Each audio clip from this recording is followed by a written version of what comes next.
India today की report के मुताबिक नेहरू सरकार में नेताजी के परिवार की जासूसी आजादी के बाद भी होती रही। ये एक नया विवाद है, लेकिन इससे पहले भी कई सवाल सरकारों पर उठते रहे हैं। अगर नेताजी की मौत 18 अगस्त 1945 को हुई तो इसकी खबर 5 दिन बाद क्यों आई? शहनवाज कमेटी और खोसला कमीशन ने ताइवान की सरकार से बात क्यों नहीं की?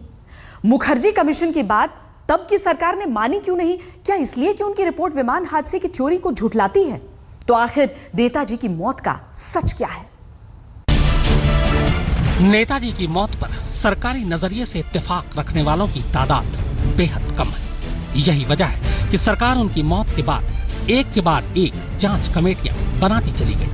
हिंदुस्तान आजाद होने के 9 साल बाद 1956 में भारत सरकार ने नेताजी की मौत की जांच के लिए शाहनवाज कमेटी का गठन किया। 1970 में खोसला कमीशन को भी जांच का काम दिया गया, लेकिन ये दोनों जांच सवालों के घेरे में फंस गई, क्योंकि दोनों आयोग के अधिकारियों ने ताइवान सरकार से कोई बात ही नहीं की। नेताजी की मौत महज एक रहस्य बनकर रह गई।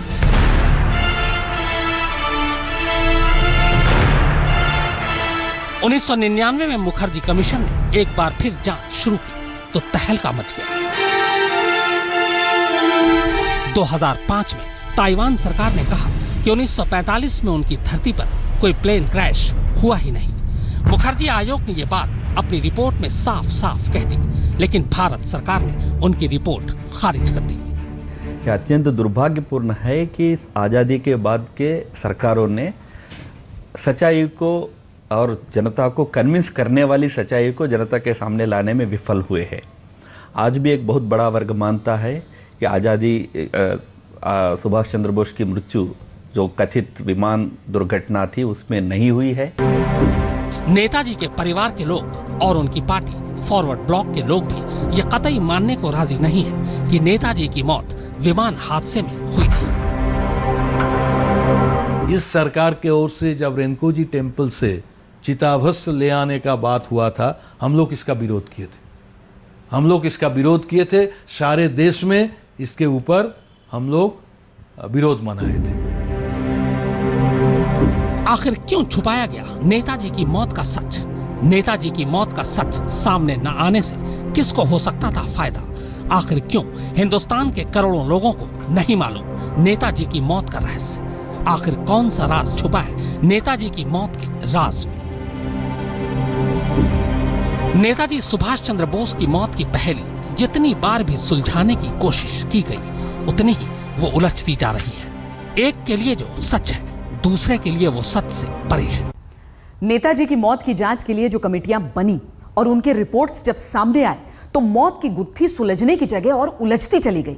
नेताजी की मौत की गुत्थी सुलझाने के लिए 1999 में मुखर्जी कमीशन का गठन किया गया था।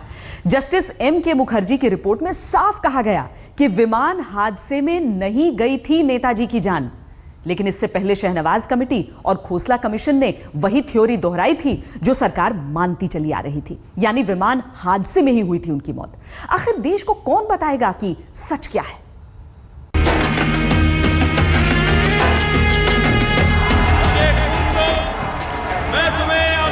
तुम मुझे खून दो, मैं तुम्हें आजादी दूंगा। नेताजी सुभाष चंद्र बोस ने अंग्रेजों के खिलाफ ये नारा बुलंद कर देश भर में इंकलाब तो ला दिया। इंकलाब जिंदाबाद। लेकिन जब देश के आजाद होने की बारी आई तो वो लापता होकर एक रहस्य बन गए। एक ऐसा रहस्य जिसे समझने की अब तक जितनी भी कोशिशें की गई हैं, ये उतना ही गहराता गया। आजादी के बाद जवाहरलाल नेहरू की सरकार ने एक तरफ माना कि 18 अगस्त 1945 को नेताजी की एक विमान दुर्घटना में मौत हो गई,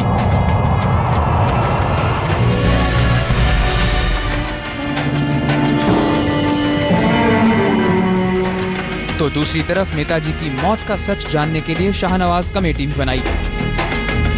1955 में बनी शाहनवाज कमेटी ने अपनी जांच के बाद एक विमान दुर्घटना में हुई नेताजी की मौत को सही ठहराया, लेकिन इस कमेटी के ही दूसरे सदस्य और नेताजी के छोटे भाई सुरेश चंद्र बोस इसे मानने से इनकार करते रहे। रिपोर्ट के मुताबिक नेताजी 16 अगस्त 1945 को अपने कुछ साथियों के साथ जापान के एक बम वर्षक विमान में बैठकर सिंगापुर से बैंकॉक पहुंचे। बैंकॉक में रात गुजारने के बाद वो 17 अगस्त 1945 को वियतनाम के शहर साइगोन पहुंचे। साइगोन से आगे जापानी अधिकारियों ने सुरक्षा के लिहाज से नेताजी से अपने सभी सहयोगियों को साथ न ले जाने के लिए कहा। लिहाजा नेताजी अपने सबसे करीबी कर्नल हबीबुर रहमान के साथ मंचूरिया की ओर बढ़े। रास्ते में उन्हें वियतनाम के शहर तुरेन में रुकना पड़ा। तुरेन में रात गुजारकर अगले दिन वो 18 अगस्त 1945 को ताइवान के शहर ताइहोकू पहुंचे। शाहनवाज रिपोर्ट के मुताबिक नेताजी के विमान ने ताइहोकू से मंचूरिया के लिए अपनी उड़ान भरी, लेकिन उड़ान भरते ही ये दुर्घटनाग्रस्त हो गया।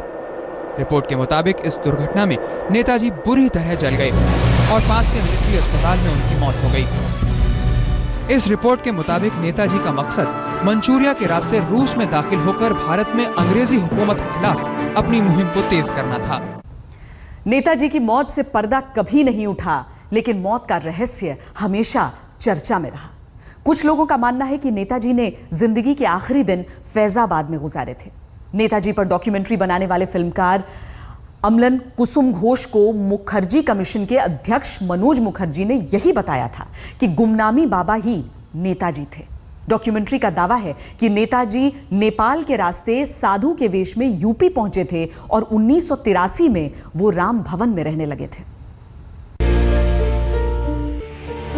फैजाबाद के इसी राम भवन में गुमनामी बाबा ने 3 साल गुजारे। 3 साल यहां बिताने के बावजूद गुमनामी बाबा को आज तक किसी ने नहीं देखा। हालांकि इस घर के मालिक के जहन में आज भी उनकी यादें ताजा हैं। उन्होंने कहा कि कुछ लोग आपके बारे में कहते हैं कि आप नेताजी सुभाष चंद्र बोस हैं। तो उन्होंने हंसते हुए कहा कि देखो भाई, भारत के भारतवासियों का एक मिशन था, यहाँ के नेताओं का एक मिशन था कि देश को आजाद कराना। देश आजाद हो गया।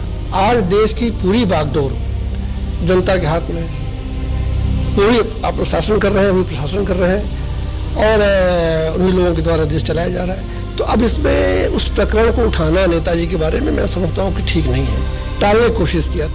जो तीनों रिस्टवॉच मिला है, जो तीनों रिस्टवॉच बॉक्स नंबर 5 के अंदर और एक छोटी सी बॉक्स में थे, इन्वेंटरी नंबर 1001 में, वो ओमेगा रिस्टवॉच है, गोल्ड ओमेगा रिस्टवॉच पहनते हुए नेताजी की तस्वीर बहुत मशहूर है।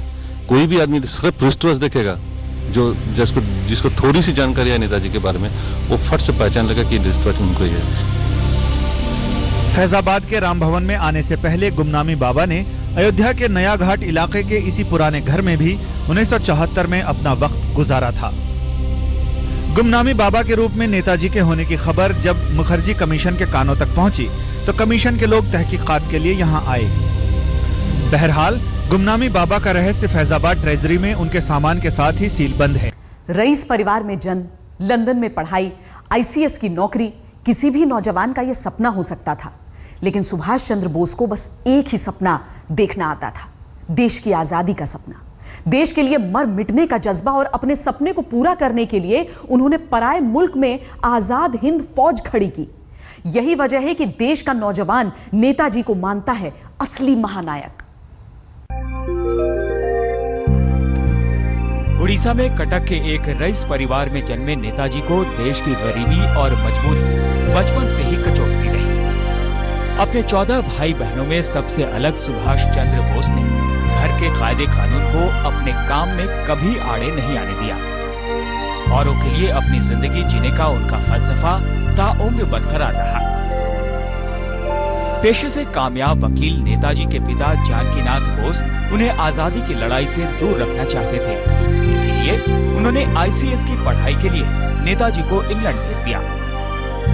नेताजी ने परिवार की उम्मीदों के मुताबिक ICS की परीक्षा तो पास कर ली, लेकिन गुलामी की नौकरी उन्हें मंजूर नहीं थी।